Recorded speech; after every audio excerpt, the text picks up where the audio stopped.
Horror creepypastas. The legend. The most common version tells of a man wearing a rabbit costume who attacks people with an axe or hatchet, often around Colchester Overpass, aka Bunnyman Bridge, near Clifton, Virginia. Variations exist regarding the Bunnyman's identity, motives, weapons, victims, and even whether he is a ghost or a living person. Some versions involve gruesome details like mutilated bodies and the Bunnyman's ghost appearing on Halloween. Origins $1970. Incidents. The legend likely stemmed from two incidents in October 1970. First incident, an Air Force Academy cadet and his fiancée were parked when a man in a white bunny suit threw a hatchet through their car window, yelling about trespassing. Second incident.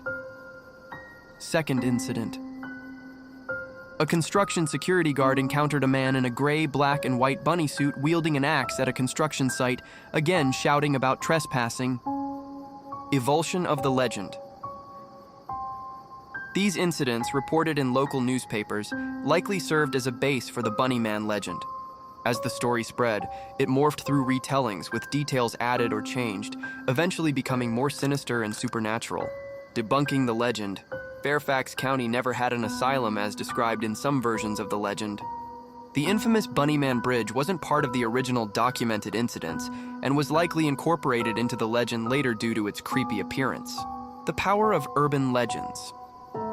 The Bunnyman story highlights how real-life incidents, combined with folklore and fear, can evolve into enduring urban legends that captivate and even terrify communities.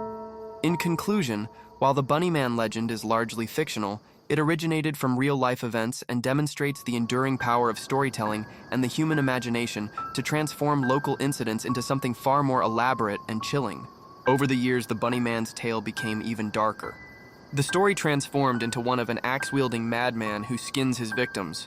He leaves their remains hanging from Bunnyman Bridge. Some versions claim that, on Halloween night, anyone daring to visit the bridge risks being killed by the Bunnyman. These gruesome details don't appear in any historical records, but they continue to fuel the legend. Could belief in the Bunnyman have given life to something more? Despite these reports, no further incidents occurred, and the case was never solved. However, the Bunnyman legend was born, and it quickly snowballed into something far more sinister. After 1970, countless stories and urban legends stemmed about Bunnyman. One could say he turned into a Grimm's fairy tale about Northern Virginia. Uncovering the truth. Was the Bunnyman real? Despite the legend's persistence, there's no historical evidence to support it. Fairfax County never had an asylum, and Lorton Prison didn't even exist in 1904. It opened in 1910. Douglas Griffin's name doesn't appear in any court records. So where did this story come from? As I often say, there's truth in fairy tales. In this case, the truth may lie in two incidents from the 1970s. In October 1970, two reports emerged of a man in a bunny suit terrorizing local residents. The first incident involved a couple parked near a relative's house on October 19, 1970. The gentleman was an Air Force cadet named Robert Bennett. He and his fiancée saw a figure in a white suit with long bunny ears in their rearview mirror. Before the couple could go investigate, the man hurled a hatchet at their car, screaming at them for trespassing. The hatchet went through their window. On October 29, 1970, a security guard spotted a man in a bunny suit. This man was also wielding an axe and shouting similar threats at a construction site, saying that he was tired of people trespassing. Credit, the Washington Daily News, Washington District of Columbia, Wed. Nov. 11, 1970. Page 3. Can collective belief create a paranormal entity? One theory I have surrounding the Bunnyman is the idea that he may be a thought form. This is a being created through the power of collective belief.